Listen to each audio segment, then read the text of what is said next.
২ বছর আগেই সাবেক ওসি প্রদীপের অবৈধ সম্পদের অনুসন্ধান শুরু করে দুদক। এরই মধ্যে ভারত, অস্ট্রেলিয়ায় বাড়ি, কক্সবাজারে হোটেল সহ গড়েছেন কোটি কোটি টাকার সম্পত্তি। করোনার কারণে ফল প্রকাশের ৭০ দিন পর একাদশ শ্রেণীতে অনলাইনে ভর্তি শুরু। স্বস্তি অভিভাবক ও শিক্ষার্থীদের। প্রথম দিনে সার্ভারের ধীরগতির অভিযোগ। এবং বেসরকারি হাসপাতালের লাইসেন্স নবায়নের সিদ্ধান্তের একদিনের মাথায় পিছু হটল স্বাস্থ্য মন্ত্রণালয়। ২৩ আগস্টের মধ্যে কেবল আবেদন। দেশে করোনায় আরও ৩৪ জনের মৃত্যু।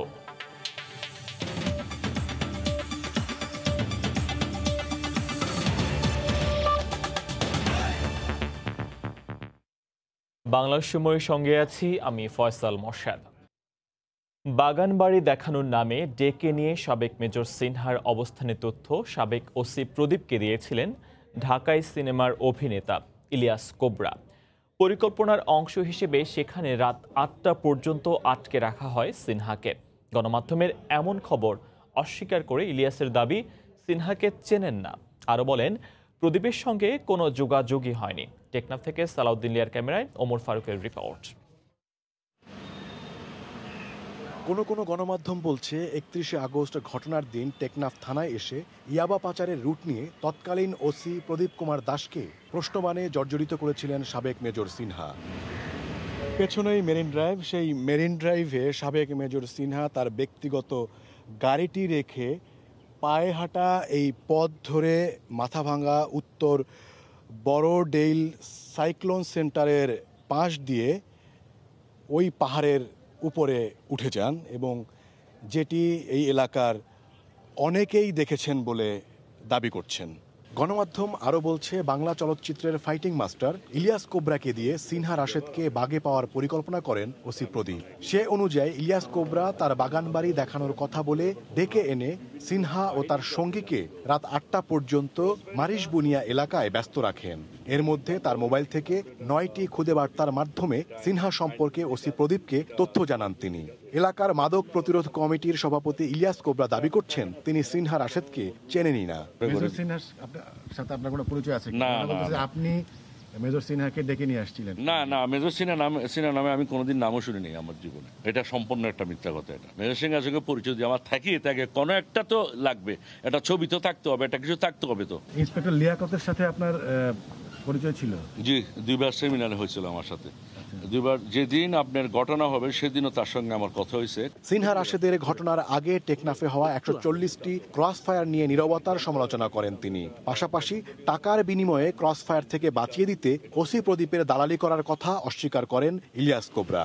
ক্রস ফায়ার থেকে বাঁচায় দেওয়ার কথা বলে আপনি ওসি প্রদীপের সাথে আপনি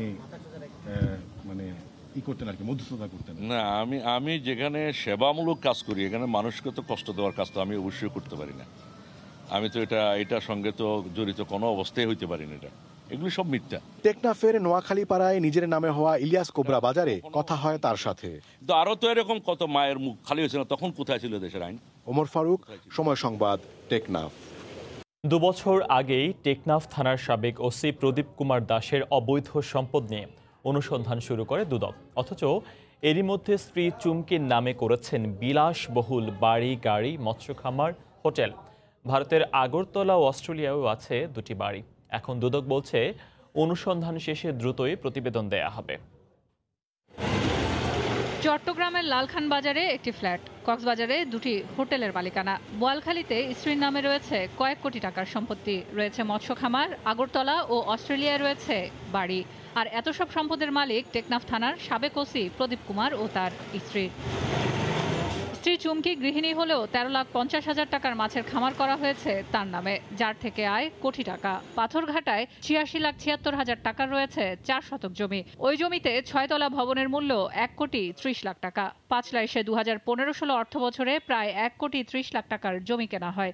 2017-18 সালে কেনা হয় কক্সবাজারের ঝিলংজায় 12,32,000 টাকার 740 বর্গফুটের একটি ফ্ল্যাট। স্ত্রীর নামে স্থাবর সম্পদের মূল্য দাঁড়ায় 3,59,00,000 টাকারও বেশি। এছাড়া অস্থাবর সম্পদের মধ্যে 5 লাখ টাকার প্রাইভেট কার, 17 লাখ টাকার মাইক্রোবাস এবং 45 ভরি স্বর্ণ। ব্যাংকে দেখানো হয়েছে 45,200 টাকা। বিদেশে অর্থ পাচারের অভিযোগও রয়েছে প্রদীপের বিরুদ্ধে।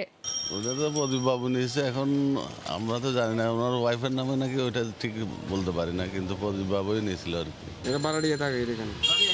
আমরাও শুনছি যে প্রদীপের ভবন নামে ওনার নাম তো প্রদীপ বাবু, এটা সবাই জানে।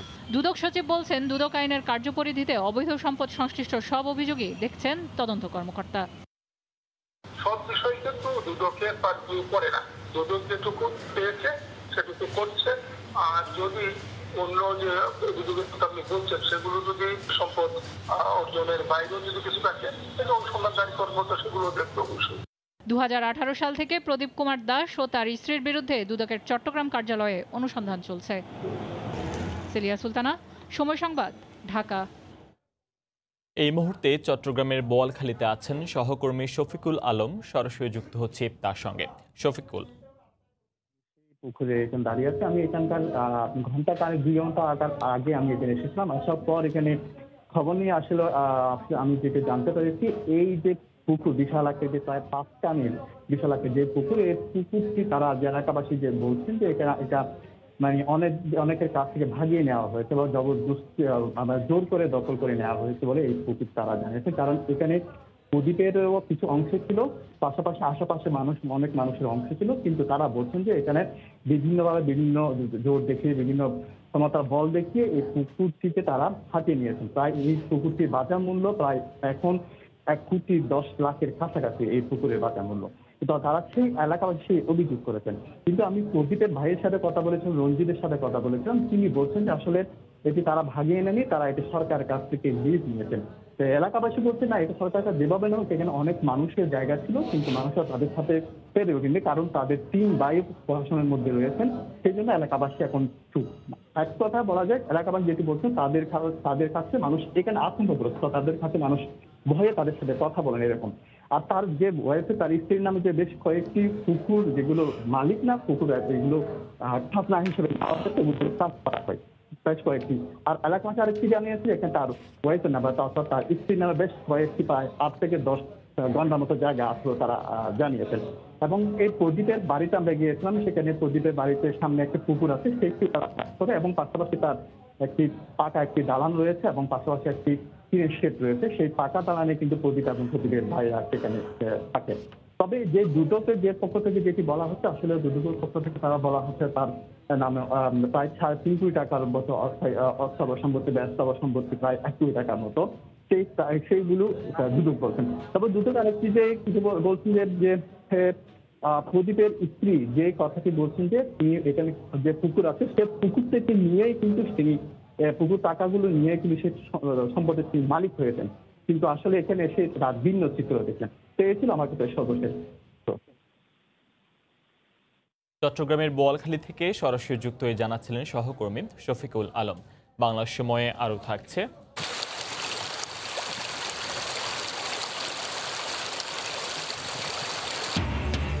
এখনও তলিয়ে ঢাকার সাভার, আশুলিয়া ও ধামরাইয়ের অর্ধ শতাধিক এলাকা। পদ্মার ভাঙনে হুমকিতে মুন্সিগঞ্জের শিমুলিয়ার বাকি 2টি ঘাটও।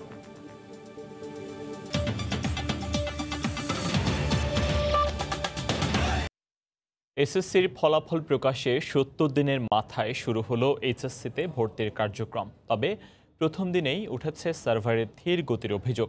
যদিও কোভিড-19 পরিস্থিতির কারণে দেরিতে হলেও অবশেষে ভর্তি কার্যক্রম শুরু হওয়ায় স্বস্তিতে শিক্ষার্থী ও অভিভাবকরা। ভিন্ন প্রেক্ষাপটে এসএসসি পরীক্ষার ফল প্রকাশে পেরিয়ে গেছে 2 মাসেরও বেশি সময়। এতদিনে স্কুলের গণ্ডি পেরোনো শিক্ষার্থীদের কলেজে ক্লাস শুরুর কথা থাকলেও কোভিডের ধাক্কায় ছন্দপতন। তবে দীর্ঘ প্রতীক্ষার পর অবশেষে শুরু হলো এইচএসসির ভর্তি কার্যক্রম। দেরিতে হলেও কার্যক্রম শুরু হওয়ায় স্বস্তিতে শিক্ষার্থী ও অভিভাবকরা। একজন শিক্ষার্থী আবেদন করতে পারছেন 5টি থেকে সর্বোচ্চ 10টি কলেজের জন্য। প্রত্যাশা দ্রুতই যেন শুরু হয় শিক্ষা কার্যক্রম।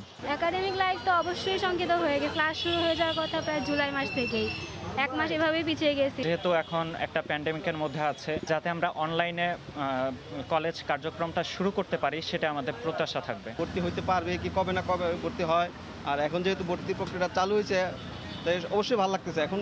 যদিও ভর্তি কার্যক্রম শুরুর দিনে সার্ভার সমস্যা আর টাকা পরিশোধে ছিল ধীরগতির অভিযোগ। 1.5 ঘন্টা হয়েছে, সার্ভার স্লো হওয়ার কারণে এখনো পর্যন্ত আর কি কাজ হচ্ছে না। সার্ভার তো তেমন আসতেছে না, অনেক লেট, অনেক সময় নিতেছে সার্ভার। সবাই নক দিতেছে ভাই আমারটা একটু আগে করেন, কারণ আমরা তো করার জন্য রেডি আছি, কিন্তু সার্ভার তো প্রবলেম। তবে সার্ভার সমস্যার অভিযোগ মানতে নারাজ কর্তৃপক্ষ।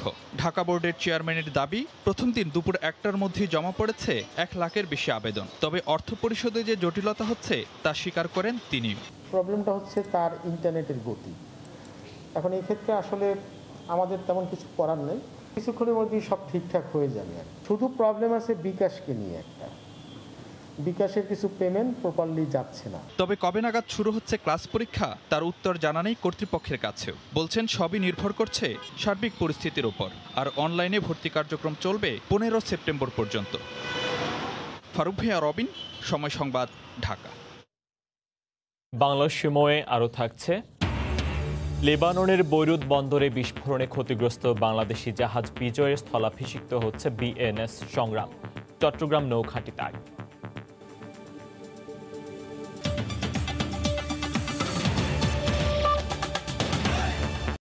23 আগস্টের মধ্যে দেশের বেসরকারি হাসপাতালগুলোর লাইসেন্স নবায়নের সিদ্ধান্তের একদিনের মাথায় পিছু হটল স্বাস্থ্য মন্ত্রণালয়। আগে এ সময়ের মধ্যে লাইসেন্স নবায়ন করতে বলা হলেও হাসপাতাল মালিকদের সাথে আলোচনার পর স্বাস্থ্য সচিব বলছেন শুধু আবেদন করলেই চলবে। লাইসেন্স নবায়ন নেই 6 বছরের বেশি। করোনা পরীক্ষার জন্য যাচাই বাছাই ছাড়াই এমন হাসপাতালের সাথে চুক্তি করে খোদ স্বাস্থ্য অধিদপ্তর। এ নিয়ে অনিয়ম অবস্থাপনার চিত্র দৃশ্যমান হওয়ার সঙ্গে সঙ্গে বের হয়ে আসে দেশের 2/3 বেসরকারি হাসপাতাল ক্লিনিকেরই নেই লাইসেন্স নবায়ন। এ অবস্থায় শনিবার ছুটির দিনেই স্বাস্থ্য অধিদপ্তরে এক জরুরি বৈঠকে সিদ্ধান্ত নেওয়া হয় আগামী 23 আগস্টের মধ্যে শেষ করতে হবে সব হাসপাতালের নবায়ন। পরের দিন রোববার মন্ত্রণালয়ে প্রায় 2.5 ঘন্টা ধরে স্বাস্থ্য সচিবের সাথে বৈঠক করেন হাসপাতাল মালিকরা। ফলাফল, এই সিদ্ধান্ত থেকে এক ধাপ পিছু হটে মন্ত্রণালয়। নমনীয় হওয়ার কিছু নেই, আবেদন যারা করেনি এতদিন তারা যেন আবেদনটা করে, এবং আবেদনটা না করলে বোঝা গেল যে তিনি ল অ্যাবাইডিং না। আপনাদের অনেক জায়গায় ভুল হচ্ছে না, সেটা সংশোধনের কোনো উদ্যোগ নিচ্ছেন? না, কাজ করতে গেলে ভুলভ্রান্তি যদি হয়ে যায় সেটা অবশ্যই আমরা খেয়াল রাখবো। অভিযানগুলো সরকার দেখতেছে, এটা একটা স্বাস্থ্য মন্ত্রণালয়ের আন্ডারে, সেটাকে স্বাস্থ্য মন্ত্রণালয় নিজের আন্ডারে নিয়ে গেছে। সম্প্রতি দেশের হাসপাতালগুলোতে অভিযান না চালাতে স্বরাষ্ট্র মন্ত্রণালয় দেওয়া চিঠির বিষয়ে ব্যাখ্যা দিয়ে মন্ত্রী বলেন, অভিযান হবে 2 মন্ত্রণালয়ের বোঝাপড়ার মাধ্যমে।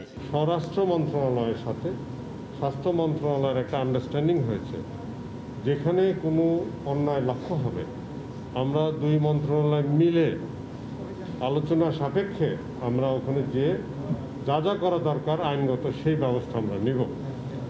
এককভাবে ওনারা কোনো জায়গায় যাবেন না। করোনার চিকিৎসায় বাংলাদেশ সফল দাবি করে মন্ত্রী বলেন, বন্যা এবং মানুষের অনীহার কারণে দেশে এখন পরীক্ষার সংখ্যা কমে আসছে। হাসপাতালে থেকে অভিযান করে না, হাসপাতালে ইনকোয়ারি করে। অভিযান তো করে হলো চিটাং হিল ট্র্যাক্সে, যেখানে সন্ত্রাসীরা আছে। ইহসান জুয়েল, সময় সংবাদ, ঢাকা। বৈরুতে বিস্ফোরণে ক্ষতিগ্রস্ত জাতিসংঘের শান্তি রক্ষা মিশনে দায়িত্বরত বাংলাদেশ নৌবাহিনী জাহাজ বিজয় স্থলাভিষিক্ত হতে চট্টগ্রাম নৌঘাঁটি ত্যাগ করেছে বিএনএস সংগ্রাম। দুপুরে জাহাজটিকে আনুষ্ঠানিকভাবে বিদায় জানিয়েছেন নৌবাহিনীর ঊর্ধ্বতন কর্মকর্তারা। বিস্তারিত জানাচ্ছেন কমল দে। এমনিতে নানামুখী সংঘাতে বিপর্যস্ত মধ্যপ্রাচ্যের দেশ লেবানন। গত 10 বছরের বেশি সময় ধরে সেখানে জাতিসংঘের শান্তিরক্ষা মিশনে কাজ করছে বাংলাদেশ নৌবাহিনী। এর মাঝে গত মঙ্গলবার বিস্ফোরণে ক্ষতিগ্রস্ত হয় বৈরুত বন্দরে অবস্থানরত নৌবাহিনী জাহাজ বিজয়। জাহাজটির কয়েকজন নাবিক আহত হলো, তারা বর্তমানে সুস্থ রয়েছেন। আর ক্ষতিগ্রস্ত বিজয়ের স্থলাভিষিক্ত হতে যাচ্ছে বিএনএস সংগ্রাম। আমাদের একটা টিম যাচ্ছে ওখানে, আমাদের জাহাজের সাথে সাথে আমাদের লেবাননে যে বাংলাদেশিরা আছেন তাদের জন্য সহায়তা করার জন্য। যে ক্ষতিগ্রস্ত হয়েছে সেটা আমরা এখন মেরামত করব এবং ওই জাহাজকে আমাদের বিজয়কে প্রতিস্থাপন করবে। লেবাননে জাতিসংঘ শান্তিরক্ষা মিশনে বিএনএস সংগ্রামের যাত্রা উপলক্ষে সকাল থেকে চট্টগ্রামের ইশাখা নৌঘাঁটিতে ছিল শ্বাস সব ধরনের প্রস্তুতি নিয়েই যাত্রা করে জাহাজটি। 15 জন কর্মকর্তার পাশাপাশি 95 জন নাবিক রয়েছেন জাহাজটিতে। চোরাচালান দমন, বিভিন্ন জাহাজ ও এয়ারক্রাফটের উপরে নজরদারি এবং লেবানিজ আর্ম ফোর্সকে ট্রেনিংয়ের উদ্দেশ্যে আমরা সেখানে শান্তি প্রতিষ্ঠা করে যাব। গত 18 জুন বিএনএস সংগ্রামকে নৌবাহিনীতে কমিশন করেন প্রধানমন্ত্রী শেখ হাসিনা। আগামী 4 সেপ্টেম্বর জাহাজটি লেবাননের বৈরুতে পৌঁছার কথা। জাতিসংঘের শান্তিরক্ষা মিশনের অংশ হিসেবে লেবাননের মূল ভূখণ্ডে অস্ত্র ও গোলাবারুদের অনুপ্রবেশ ঠেকানোর পাশাপাশি অন্যান্য জাহাজের উপর গোয়েন্দা নজরদারি করবে বাংলাদেশের নৌবাহিনী জাহাজ বিএনএস সংগ্রাম, যেটি মূলত বিএনএস বিজয়ের স্থলাভিষিক্ত হতে যাচ্ছে। চট্টগ্রামের ইশাখা নৌঘাটি থেকে কমল দে, সময় সংবাদ। বাংলাদেশ সময়ের পর্যায়ে শীর্ষ সংবাদ জানিয়ে দিচ্ছি আরেকবার। 2 বছর আগেই সাবেক ওসি প্রদীপের অবৈধ সম্পদের অনুসন্ধান শুরু করে দুদক। এরই মধ্যে ভারত, অস্ট্রেলিয়ায় বাড়ি, কক্সবাজারে হোটেল সহ গড়েছেন কোটি কোটি টাকার সম্পত্তি। করোনার কারণে ফল প্রকাশের 70 দিন পর একাদশ শ্রেণীতে অনলাইনে ভর্তি শুরু। স্বস্তি অভিভাবক ও শিক্ষার্থীদের প্রথম দিনে সার্ভারের ধীরগতির অভিযোগ। চলে গেলেন প্রখ্যাত সুরকার আলাউদ্দিন আলী। রাজধানীর একটি হাসপাতালে লাইফ সাপোর্টে ছিলেন। সাংস্কৃতিক অঙ্গনে শোকের ছায়া।